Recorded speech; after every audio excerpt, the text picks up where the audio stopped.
Well, hello everybody and welcome back to the Anchor of the Week. It's your girl Courtney. It's Sadie here. And we are so excited, per usual, for this episode today. We have a special guest with us in studio. So, again, if you're not watching, we have a lovely guest who we've known for a few months. How long? A handful of months, probably. I met spring. you in like March Spring, or April. Yeah. Yeah. And then I think you similarly shortly after. Yeah. Anyway, this is Mansi, everybody. Yes, it is. Round of applause.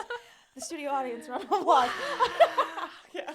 Anyway, yeah, we're here to interview Mansi because she's a cool Yes. person and she's Thank a new you. friend. Thank you. Yes. And you have an amazing testimony and an amazing story. And so we're just here to chitty chat about it. Amazing. Yes. Can't wait. Yeah. Amazing. Where should we start? Well, I think let's give everyone a quick little overview of what's going to be in the episode. And then I say, Mansi, you can start to introduce yourself. But basically, you have an amazing testimony, an amazing story of coming out of the new age and finding God. Yes. And I think the first time, the first time that we actually chatted, because we met at like a networking event. a church like a networking. Christian church, no charity, miscellaneous It was networking event. Literally, because people ask, so how did you meet Mansi? And I'm like, I was at this thing and I Yep. don't exactly remember what it was. But we were some of like the younger people Yes. in the room. Yeah, yeah. So after we connected and we chatted. Exactly. I think, she met Hoel and Wow. Okay. yeah. Because Yeah. at those meetings when you're under the age of 30. Yeah. You find You find people. each other. Yeah, yeah. 20 something. That's Yeah. fair. That's fair. Exactly. But yeah, and then we hung out and she told me her story Yeah. and it was just like, oh my gosh, like we need to talk about this on the Anchor of the Week. Like Yeah. this is exactly the thing that people need to hear. But before we get into all of that, Yes. Nancy, you and your beautiful Australian accent. Thank you so much. Yes. Yeah, clearly you are not from here. From here, So no, yes. So in fact, that is correct. I'm from Australia. I grew up in Sydney and my background is Indian. And I moved to London in February of this year. Wow. And I work at like a Christian charity and I'm also a youth leader. And I've been a Christian for 3 years now. which love is that. Yeah. incredible. Yeah. And it's also crazy to me that you've only been in England for less than a year. Yeah, less than a 7 year. months. 7 months. Yeah, it's crazy. So let's Yeah. start there then. Yeah. What was like, I guess, the journey moving from Australia to London? Like, Yep. why? How? Like, I'm really curious. Yeah, well, the why was just that I came here on holiday last year, only for like 4 or 5 days to London and fell in love with it, but never thought that I would move here. Yeah. And then when I went back to Australia, I couldn't stop thinking about London and then forgot about it for a couple of months. The thought started again and then like prayed and fasted about it and thought, is this even God's will? Like, am I just wanting this? Am I crazy? That is a very valid question. Yeah. And I think even right there, I'm like, we could even dive We into could, that. honestly. Yes, really you good. know, yeah. No, escaping my life. Like, but I Yeah. knew it wasn't that because I've never wanted to move abroad. I don't have like a massive adventurous travel bug side of me. So I knew this was not from Your just own my human self. mind. Yeah, Like yeah. it was definitely from something beyond that. And so yeah, prayed and fasted and felt like it was God's will. I felt a lot of peace about it. My visa got approved very fast. And I think the whole time after that of like the 3-4 months of waiting, I just felt so much peace where it was almost very freaky and concerning to my friends and family of like, you should be more stressed about this. You were way too calm about this. But I was like, well, that's just how I feel. Like I just feel very chill about this move. Which is also how I knew it was from God. Yeah. So yeah. It does tend to, I think, work that way when you're like, nothing else makes sense, but it makes sense, you know? Like, Exactly. Which means Yeah. it must be God, you know? Yeah, like, exactly. I Yeah. totally understand Yeah. that. So I think working backwards now in the timeline, you said you like prayed and fasted about coming to London. Yes. What were you doing in Australia before then? Like, what was kind of Good your question. life there? So yeah, I was working at another Christian charity there, but in the marketing team. So now I work kind of more in like community services, a bit more hands-on. But yep, in the marketing team and kind of doing what I'm doing now. So going to some acting classes, had my home church there, had a lot of great friends. My family lives there. So just had a very comfortable, fun life that I loved. Which is also why I knew that it wasn't just from me to want to move. Yeah. Yeah. Which is, again, like you said, you weren't escaping anything. 'cause No, there was nothing to escape, really. Exactly. Yeah. Yeah. That's so cool. I love that. So now we're gonna zoom out even Okay, more, yes. rewind the tapes even Let's more. do it. And so this, we're kind of gonna give you a little bit of free reign. But basically, describe your life before you were a Christian, if you can, and just kind of Yes. get us into that spot with you. Yes. In that And sense. what it looked like. Who were Yep. you? What did it look Wow. like? Oh my gosh, that's a whole can of worms. But let's go into it. We're here. Start we're here wherever for you it. want to start. Yeah, It's yeah. okay. I can even start as far back as like high school because Wow. I actually used to be like an atheist in high school. Wow. No way. And yeah. I don't So know if I I knew pretty that. much had every belief system under the She did sun. the whole spectrum, and now we're here. Yeah, so like I did believe in God as a child and I would pray every night. And then I think kind of like after year 7, year 8, maybe 8 or 9, I just thought, no, God's not real. Especially in science classes, I just felt like, oh no, now that I'm learning all of this stuff, I feel like God is a sham. Yeah. And it's just, this is the material world that we have, that's all there is. And then especially by the end of high school, became a very rigid atheist to the point where I would love to watch videos that were like religious people debating atheists and just having these like takedown style discussions. And I would love what the atheists would say, and I'd be like, yes, like, Wow. like they're just so right. Yeah. Like all of their arguments in my mind made a lot of sense, and I just, was a very hardcore atheist. And then also at the same time through high school, like the end of high school was very like depressed and anxious. I had hypochondria, where you have like health anxiety and would have these like paranoid spells of like, do I have this disease or that disease? Wow. And I think that's just like, when you don't have belief in God or God itself, like you just feel like you're in control of everything, and that's very terrifying of a place to be. And it's like anything can happen. And so, that was high school. And then when I was, I think 16, my dad showed us this documentary called The Secret. And it is a documentary on the law of attraction. And it's filled with people's testimonies of how they manifested their, dream partner or job, or how they healed themselves of terminal cancer. Wow. And when I watched that, I was really excited and relieved. And I just felt like, wow, this is my golden ticket. This is my key to just like, not being anxious and just having like power over my life and control, because these people just shared how they did it and their stories. And I genuinely was just so happy of like, okay, well, if I ever get a disease, I can just do this and then be healed of it. And and then kind of come like first year of uni, maybe it was second year of uni, had some dramatic things happen in my life and turned back to the law of attraction. And I felt like, okay, I'm in a bit of a dark spot. What can I do? And then turned to these beliefs and started to research them quite deeply. And then what followed for the next like 3 to 4 years was researching the law of attraction, getting very into that. And then as the years went on in this time period, getting into like spirit guides and angels, divination, so psychic readings, tarot card readings, astrology a bit. It just opened a doorway into like starting off at the law of attraction and manifesting and wanting like a positive mindset and that kind of like self-development sphere, and just delving right into like all of this spiritual and occult stuff. Interesting. Thankfully, it never got to some really dark places in like the occult. I wouldn't say it was like that kind of side of it, but it was more just the divination, spirit guide, that side of it. Yeah. Which is, I already have about 100 questions. But even going back to The Secret, because I remember, when, again, we were like having our first chat, it like brought me back to a memory that I had like as a kid.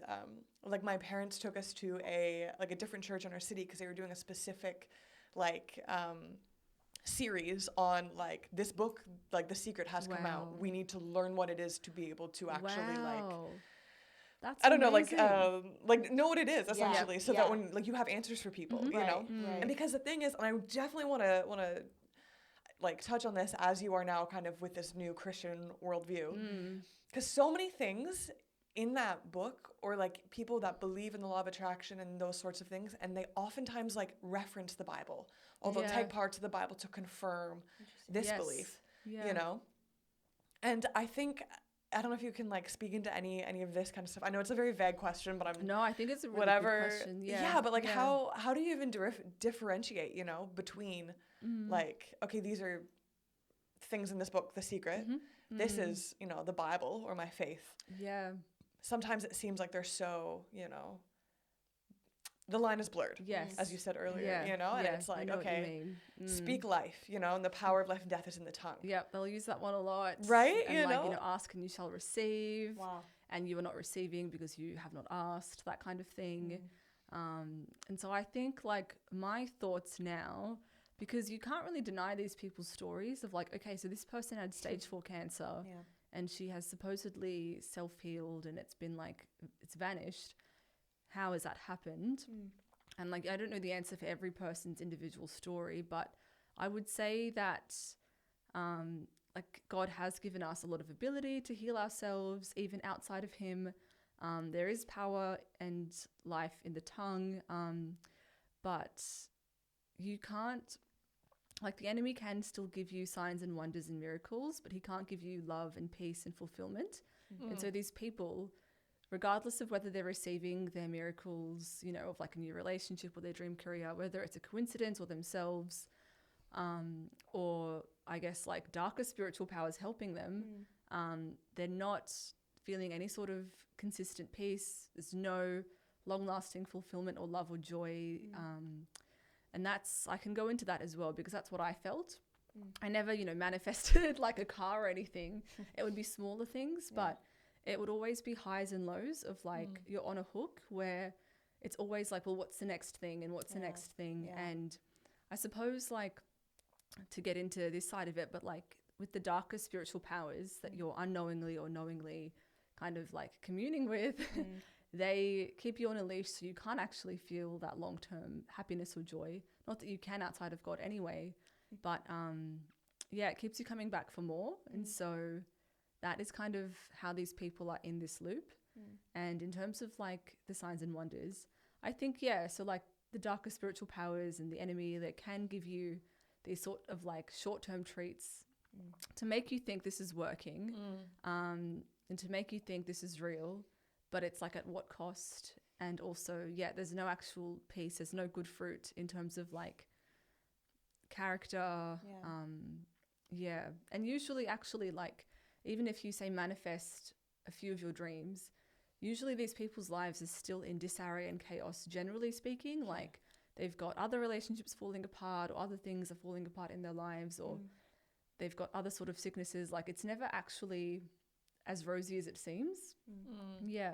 That is really interesting. That is so interesting. Wow. And that is one thing that I've heard a lot, like from like the New Age and New Thought beliefs and practices, right? Is that because it's almost hinged on this idea of like secret knowledge, right? So like you could never know all of it. So there's always something more to discover. Which is, I mean, it's kind of sad, actually. You know what I mean? Like when we know that, okay, like fulfillment is actually possible, you know what I mean? Or like, and that's like another manipulative tactic, is to use the promise of hidden knowledge. And that even goes back to like the start of Genesis, where like the serpent tempts Adam and Eve with hidden knowledge and tries to lie to them and say like, oh, you don't actually know these things that I can reveal to you. That's not the way that God speaks, because God is open, he's clear, he's honest. It's just direct. It's consistent. And that's the biggest thing that got to me, or one of the biggest things that got to me as I was coming out of the New Age, is that there is no consistency. Everything's very contradictory. There's all these different beliefs. People are saying different things. And it just made me question like, well, if this is the truth, then how are there so many different things that contradict each other? And in terms of hidden knowledge, to go back to that point, I feel like God gave me an analogy at the time of like a stranger offering candy to a baby and being like, oh, come into my van, I can give you like secret things in there. And that's so shady and like suspicious. But God literally came into this earth openly, like to his people. And it was just, there was nothing secretive or hidden or dark about it. And that's also how the kingdom of darkness operates. Well, in darkness, obviously, but also with these promises to keep you hooked in of like, oh, we can reveal more and more as you sort of like stick to us. And It's actually so interesting, like just like what I'm, this is my thoughts on everything so far, of like this idea of needing to be in control of things, like you mentioned control and when you were in high school. And I think it's interesting, the idea that everybody just wants to know. Yep. You know, just that's a basic thing. Yeah, like yeah. I think humans have this need to know about themselves, about circumstances, about all this kind of stuff. Which I think again goes, like you said, back to the garden, but and the control of it. And too, the like control of it, and this sense of like I need to like grasp onto what I have. I need to be in control. I need to know what's going on. Yeah. And I love what you're talking about with God and coming down and revealing Himself to us. And this, I have personally been wrestling with like this I think freedom of letting go of needing to know. You know, like especially as a Christian, like I don't have a background in the New Age, and I don't you know, like I understand bits and bobs about it. Yeah. But I can relate to that sense of like I need to be in control of things. Yep. But when you know that you're under a God who is in control, there's almost this freedom to be like, okay, I don't need to know. Yes, that's so right. It's so freeing. And that is, I think, the satisfaction that we all need to like sit in. But it's hard when you don't have that kind of, I don't know, relationship with God. You don't have that understanding. It's just super interesting. No, it's a fair point. And even as a Christian now, like if you have seasons of feeling distant from God, or you're not as close to Him, or even if you are close to Him, you can still feel uncertain about the future. And we're never promised to know what every single day looks like. Right. And that is actually better, because then, I mean, that kind of leads to another point of like the psychic readings and divination. I got into that as well as like out of fear of the future and fear of the unknown. And then you are in this like obsessive mindset of wanting to know what the future holds. But it's a loop. Can you also break down divination for any? Because I feel like most people are familiar with a lot of the terms you said, but I feel like that one might be a more confusing one. Yeah, so that I would say is anything in which or through which you are trying to communicate to basically anything that's not God. So like in my opinion, there's the Holy Spirit and every other spirit. Like, and so if you're trying to communicate with anything that's not material, you know, not human, and immaterial and spiritual, and it's not God, that would be divination. So that can include anything from tarot card readings to visiting psychics to trying to communicate with spiritual beings yourself in your own mind or just out loud. People can use things like Ouija boards. So you can have physical tools, but it doesn't even need tools. You can just kind of like do it in your own mind. People also do deep meditation to try and, I guess, shut off their conscious mind to access their subconscious and try to, you know, they believe that they can speak to spiritual beings clearer in that way. And so it's a whole broad realm. So for me, it was mainly visiting psychics and then tarot card readings, as well as just like using my own mind and believing that I was speaking with these beings, which I guess I was speaking to beings, maybe my imagination, a bit of both, but Wow. And did you feel like it actually, like in that moment, like what sort of, I guess, need did it fill, you know? Was it like a I guess it scratches like a very temporary itch that you have just for like a little bit of comfort, a little bit of exhilaration. It's very short term though, like it keeps you going back for more. But yeah, it gives you this boost of hope, because a lot of the time the readings themselves are quite manipulative, or they like to use flattery. So another thing I learned is that the enemy likes to use flattery, and you know, it's a scripture that says Satan masquerades as an angel of light, and so it's very like light, flowery, positive to hear, and so you're left feeling very excited, because they'll be like, you're gonna get a boyfriend in 6 months. They'll be like, your husband is gonna be so attractive and he's gonna be this and that, or No like way. you're gonna get your dream job, and they'll really boost your ego.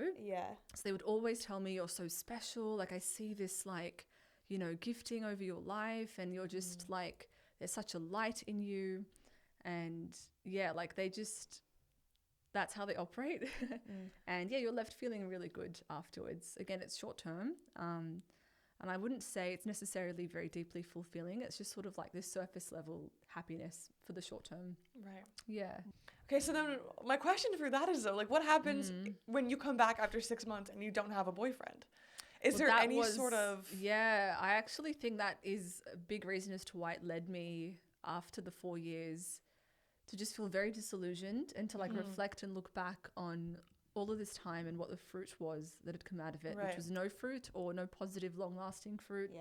None of these readings were coming true, and it wasn't just me being disappointed at being single at the time. Fair. Like, it was just like multiple things that weren't coming true. Yeah. Through multiple people. Did you ever feel like it was like your fault? Was it ever spun that way to you, or just like, oh, it's just not in the cards? Like, that's a great question, because that's the other big thing in the law of attraction manifesting community.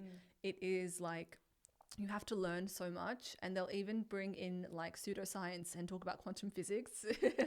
It goes into that level of saying, I've like, heard of this before. Yeah. And so, and it sounds smart, so you believe it, because like, yes. what do I know about quantum physics? Wow. Yeah. And so, like, they will either say you're not manifesting what you want because you're not doing it well enough, you're not doing these techniques well enough, you're not strong enough at it, you've got to learn more, practice it more. And I would also say this myself, because this is going to open another can of worms. But I became like a new age teacher. I had a TikTok account that had almost 40,000 followers, unfortunately. Oh, that's crazy. So I was leading like tens of thousands of people into this with me. Wow. Which is insane. Yeah. And so I would be sharing everything I learned, sharing these techniques and like how to do this and how to do that. And like, it would be all of these videos on that. And so people would ask me questions and I would answer them as a self-proclaimed like, I know what, guru. I know how, But yeah, so it is quite manipulative and disappointing, because you feel like you're the problem. And it just felt like this very heavy burden, because then you think, well, am I ever going to get good things in life, because I just can't imagine them well enough, or I can't think positively enough. And do I always have to just be this like positive, like, what's the word when you're just like almost optimist? Delusional, when you're like so positive where you can't even like be real with your own almost feelings? like it's toxic positivity. Yes, Yeah. that's like, the term. Exactly. Yeah. That's the term. Well, That's right. Yeah. a very strange little anecdote that I have here, but it was like, we Yes. had, so with our church, we've got a cafe, and this very lovely group came in, but they were very new age, and you could tell like Right, very sort of like law of attraction. Yeah. And they only said the most positive things to us. Right. And I was like, well, they're the best kind of customers to have, right? Because they're not going to say anything bad, because they can't put Yeah. anything bad into the Yeah. world, you know? Wow. And we were kind of, I made whatever little joke about it. Yeah. But it was kind of like, that is true. Like, there's almost like this line of like, you can't even be real, No. right? And it's yeah, like, you, yeah. as people, right, we want control, which is why a lot of people come into like the different things that you went into and more.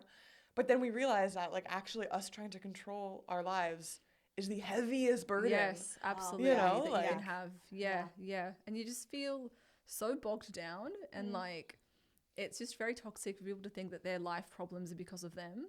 If things have happened that are bad, you'd have Which is people also saying so like, hard.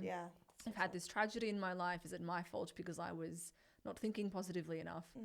And it's just like, no, really sad to think about. It is really, I'm curious then for you, like, even talking about this, like, and your perspectives, because you have a great perspective, I think, from both ends of it, of like, even the people who say about Christians, right? Like, how can you say that there's a good God when we live in a world that's so bad? Yeah. But you have very similar, like, not similar, but like the same concept in the New Age side of things. Like, I'm curious what your take is on that. Yeah, well, that was a big question I had when Yeah. I was coming out of the New Age and starting to believe that there is a God.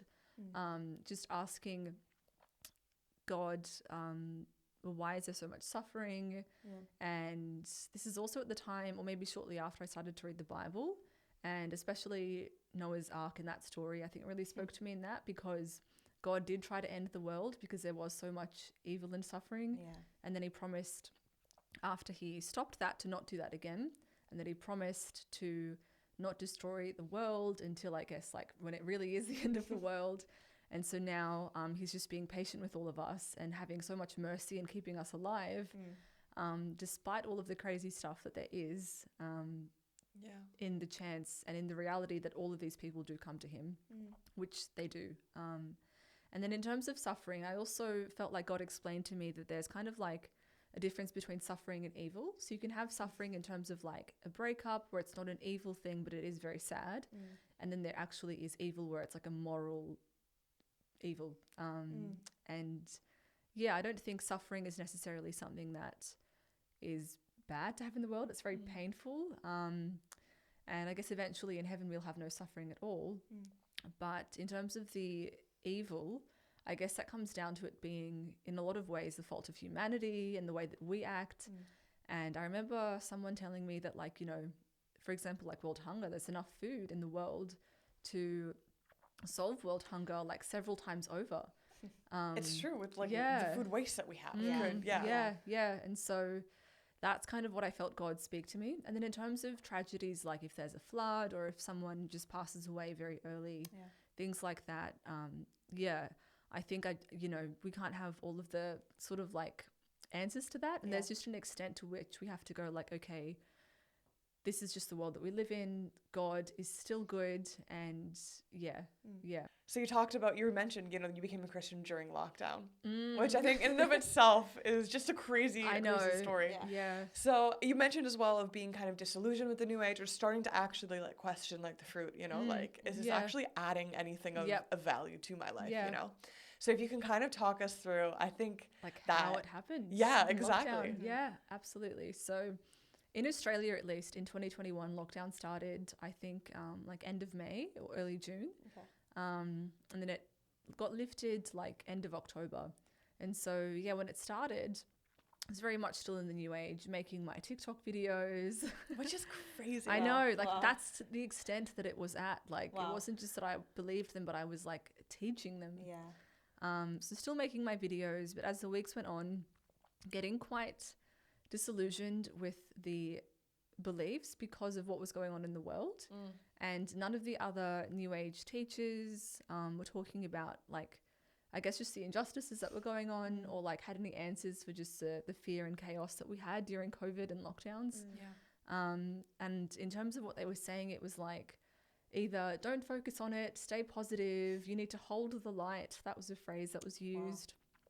Or it was just, ignore it. And because you also, well, I at least, and a lot of new agers believe in karma. So it's sort of like, if you have a good life, it's because you've done good deeds in your past lives. And so you're kind of like one of the lucky ones, and you just get to experience these things because your soul's been good in the past. And which is so interesting. Okay, I have to put a pin in this. Yes, go for it. Because we talk like so much about it being about control and taking control of your life, control of your destiny. But there is something almost like, for lack of a better term, like almost like blame shifting about that. Where it's like, well, it's not really my fault. Because I've got good karma. You know? So if it's something good or bad is happening to me, well, it's actually from my past life, not from this. Exactly. You know what I mean? And like, I'm just trying my best here. Which I just find very fascinating. The whole idea of karma. It's just an interesting one. And it's easy as well then to like feel less guilty if you think like, well, these other souls that are going through suffering and a lot of like awful things, they've had bad karma from their past. And then you makes yourself feel a little bit better as well, which is horrible. And it goes back to the whole like, well, everything is our own fault in that sense. Which you're right, is such a toxic way of doing things. All right, guys, that was part 1 of our awesome conversation with Mansi. It just kept going, so we're now putting this into 2 parts. Yeah, it's amazing. It was an amazing conversation, and we hope that, you know, it has excited you guys for part 2, because let me tell you, there is so much more to come. Exactly. So stay tuned for that. Keep your eyes out. The next release will be part 2 of this chat with Mansi. And until then, make sure you stay connected on all of our socials. Keep watching, and we will see you guys real soon.